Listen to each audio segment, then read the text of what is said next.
자, 오늘 하나님 말씀이 욥기서 42장 5절 제가 그냥 읽고 말씀 전하겠습니다. 욥이 그 고난 속에서 하나님을 만납니다. 욥은 어떤 사람이에요? 의인이라는 기준은 하나님을 믿는 자를 하나님은 의인으로 인정을 하시죠.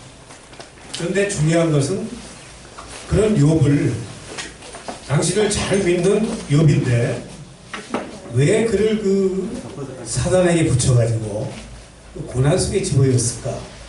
저는 그게 궁금했었어요.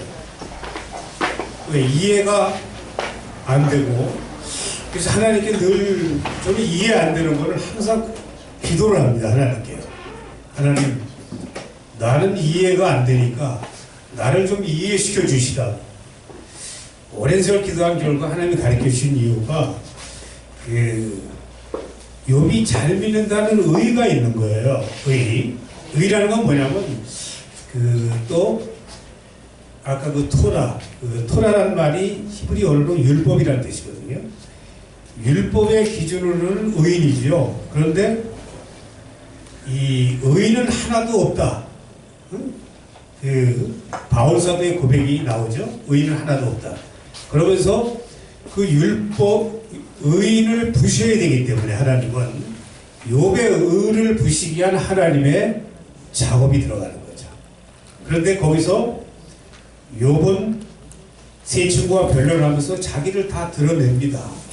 드러내면서 이 욥기서 40장째 끝절이죠. 내가 귀로만 듣고 살던 하나님 눈으로 주를 배웁나이다. 이게 이제 주님이 오셔가지고 너희 귀는 들음으로 너희 눈은 봄으로 기뻐할 때가 올 것이다. 또 다윗 역시도 고백합니다. 내가 내 우편에 계신 줄을 항상 배웠으리요. 하나님을 봤다는 거예요. 또 너희 조상 아브라함은 나의 때 볼 것을 보고 기뻐하였다. 그런데 중요한 것은 뭐냐면 우리가 영적 눈을 뜬 거를 의미하고 있는 거죠. 영적 눈을 떴다는 것은 우리에게 주님이 오셔가지고 성령을 우리에게 주셨어요. 우리 각 사람이 성령이 안 계셨으면 이 자리에 있을 수가 없죠. 우리가 성령이 저희란 건 인정합니다. 그런데 내 안에 주님이 계신 거는 다들 인정하실 거야. 근데 옆에 있는 분이 주님이 계시다는 걸 인정을 안 하는 거야. 나는 내 안에 주님이 계시다는 걸 인정하는데 이해 안 되는 사람이 저 안에도 주님이 계실까? 저는 항상 그런 게 이해가 안 돼요. 왜냐하면 제가 공동체교회를 하면서 깨달은 게 뭐냐면 이렇게 한 집에 살아갑니다. 근데 누구는 마음에 들어. 근데 누구는 또 마음에 안 들어. 그러니까 맨날 뭐냐면 내 마음에서 늘 분쟁이 일어나죠. 한 20년을 갖다 분쟁이 일어나는데 참 너무너무 괴로운 거야. 사는 게. 그래서 어떻게 했으면 죽고 싶어가지고 진짜로 사실로 오살리 기도를 갑니다. 야, 일주일 단식하면 죽을까? 이제 내 혼자 생각해. 근데 기도를 올라가서 기도하는 게 아니고 그냥 죽으려고. 근데 죽기는커녕 은혜를 줘서 다시 또 내려오고. 그 반복인 삶을 20년을 했어요.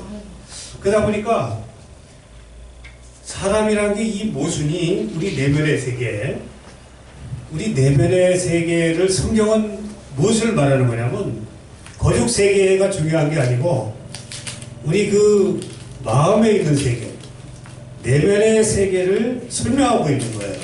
주님 오셔가지고 병든 자에게 의원이 필요하다. 그럼 자기 자신이 병든 거를 인정이 될까요? 내가 병들었다고 인정이 안 되거든. 그러니까 병든 자가 예수님을 만나는 건데 내가 병이 안 들었어. 그러니까 주님은 오셨지만 우리가 주님을 믿지 못하는 거야. 입술로는 믿는데 각 사람에게 오셔가지고 우리 내면의 세계에 주님이 성령으로 자리하고 계시죠. 그래서 저에게 한번 가르쳐 주신 게 모든 사람 안에는 내가 있다. 내가 성전 쌓고 내가 있는데 그 사람의 단점이 너무 많이 보이니까 그 단점이 뭐냐면은 알고 나니까 야 너도 똑같다. 이걸 가르쳐 주신 거야. 그러니까 우린 쉽게 말해서 이웃들의 홈은 다 보입니다. 홈은 너무너무 잘 보여. 근데 좋은 걸 안 보는 거야. 그 사람의 장점을 봐야 되는데 단점은 너무너무 잘 들어와. 그게 알고 보니까 내 눈에 들보였더라고. 내 눈에 들보가 있으니까 이웃의 흠이 보입니다. 그러면서 하나님은 어떤 사람, 내게 오는 사람을 나는 바꿀 수가 없어. 누구 하나 바꿀 수 없다. 하나님은 나를, 모든 사람을 붙인 이유는 나를 바꾸기 위한 하나님의 계획이었다. 우리 각자가 서로서로 만남이 필연적이지만 불합리한 것들이 너무 많습니다. 우리 환경 속에서, 삶 속에서. 그런 환경을 누가 만드냐면은 하나님이 만드시는 거예요. 왜 그러냐면 장성한 자, 우리 입에 맞는 건 다 할 수 있겠죠. 그런데 내 입에 안 맞으면 우린 뱉을 수밖에 없어. 저 그렇더라고. 싫으면 싫은 거고 내 마음에 들면 좋은 거고. 그런데 그러면 그게 뭐냐면 이방인의 삶이다라고 설명하는 거야. 그러니까 내가 하나님을 사랑할 수가 없어. 이웃을 사랑이 안 되니까 하나님 사랑이 안 되는 거야. 그러니까 이웃을 사랑하려고 살다 보니까 너무너무 괴로워. 저것만 없으면 진짜 싫은 사람하고 같이 산다는 것은 너무 괴로운 거예요. 그래서 저는 그게 너무너무 괴로워가지고 오직 있으면 죽을라 했겠어요. 그런데 알고 보니까 하나님이 그런 분을 만나게 한 것이 하나님이셨다. 만나게 해서 뭐를 알리시냐면 그의 단점은 그걸 보고서 너를 좀 배워라. 그래서 저는 내가 이웃들의 단점을 보면서 나를 배우기 시작합니다. 그래서 이웃을 통해서 나의 단점이 다 발견됐습니다. 그래서 뭐가 되냐면 그것이 죄인이었어. 죄를 알게 된 거예요. 율법은 죄를 깨달아 주신 거죠. 그래서 욥이 그 의를 부시기 위해서 하나님은 그 의라는 것이 참 무섭습니다. 인간의 의가. 그래서 의가 안 부서지면은 뭐가 되냐면은 내가 영원히 의는 뭐냐면 지적하는 게 의예요. 지적하는 자. 그래서 의는 없다는 것은 야 너도 똑같은 죄인이야. 너 저울 달리면 그나 너나 똑같아. 그래서 우리는 이웃을 통해서 이웃이 사랑의 대상인데 왜 사랑할 수 있냐면은 그 안에 주님이 계시기 때문에. 우리 시인님 안에, 우리 목사님들 안에 주님이 계시죠. 그렇기 때문에 미워할래야 미워할 수가 없는 거야. 왜? 우리 안에 주님이 계시기 때문에. 그래서 내가 설교를 많이 다니지만 이런 설교를 많이 합니다. 사람을 미워하는 것은 곧 하나님을 미워하는 것이다. 왜 그러냐면 그분을 누가 보내셨냐 이 땅에. 그럼 이론적으로는 다 압니다. 하나님 보냈다는 거. 근데 왜 그렇게 미워했어? 그러면서 이런 고백을 많이 하는데 이게 사실 참 이 성경이 단순한 거였더라고. 아까 그 히브리어로 저도 히브리 엄청 한 7년을 공부한 사람입니다. 근데 지금은 다 제껴놓은 것은 왜 그러냐면 그걸로 하나님 만나는 게 아니야. 내 옆에 사람 하나 사랑 못하는데 내가 누구를 하나님 어떻게 사랑한다고 해요? 말이 안 맞더라고요. 이웃 하나 사랑하지 못하면서 입술로는 하나님 사랑한다. 이거 거짓말이더라고. 그래서 이웃을 사랑하는 훈련을 하다 보니까 이웃을 사랑하게 된 거예요. 사랑이 뭐냐면은 사랑이라는 단어는 호흡하는 겁니다. 그 사람에 있는 그대로를 인정하는 거예요. 내가 단점이 많은 사람을 있는 그대로 인정할 적에 하나님도 나를 인정해 주시는 거죠. 내가 다른 사람이 인정 못하는데 하나님도 나를 인정할 수 없는 겁니다. 그러니까 용서란 게 뭐냐면 내가 용서받기 위해서 용서하는 것이다. 내가 용서를 못하고 있으면 하나님도 나를 용서하지 않는다. 그게 하늘의 법칙이더라고요.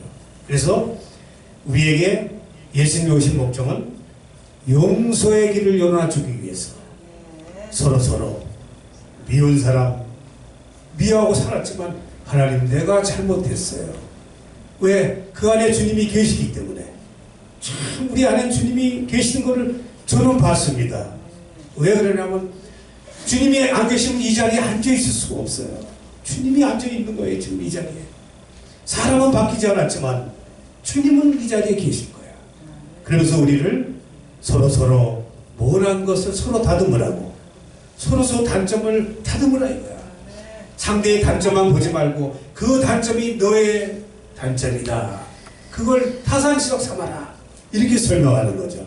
그래서 욥이 오늘 부서진 이유는 그가 모든 사람의 소리를 경청하고 살았습니다. 욥은 그게 의인으로 인정하는 거예요. 모든 사람의 소리를 무시하지 않았다. 우린 거친 소리가 다가오면 무시하죠. 내 입에 안 맞으면. 그런데 의인이란 개념은 모든 사람의 소리를 경청한 자. 경청하고 오다 보니까 그가 나중에 그 의가 잘라져 나가는 순간 주님을 볼 수 있는 눈을 뜬 자의 삶으로 전환이 됩니다. 하나님은 우리에게 고난을 주신 것은, 단단한 양식을 먹게 하는 것은 우리가 이해 안 되는 것을 먹어야 되는 거예요.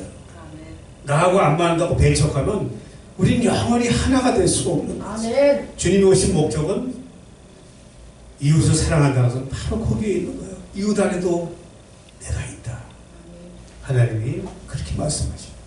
그 안에도 내가 있다. 그러니 이웃을 사랑하는 것은 곧 하나님을 사랑하는 것이다. 그의 단점까지도 내가 품을 수 있다 한다면 그게 주님이 오신 목적 아니겠어요? 우리에게 네가 진정 날 따르려면 네 십자가. 십자가 뭐냐면 이웃의 단점이에요. 이웃의 단점을 내가 끌어안는 겁니다. 그것이 십자가의 삶이고 그것이 이웃을 얻는 삶이다.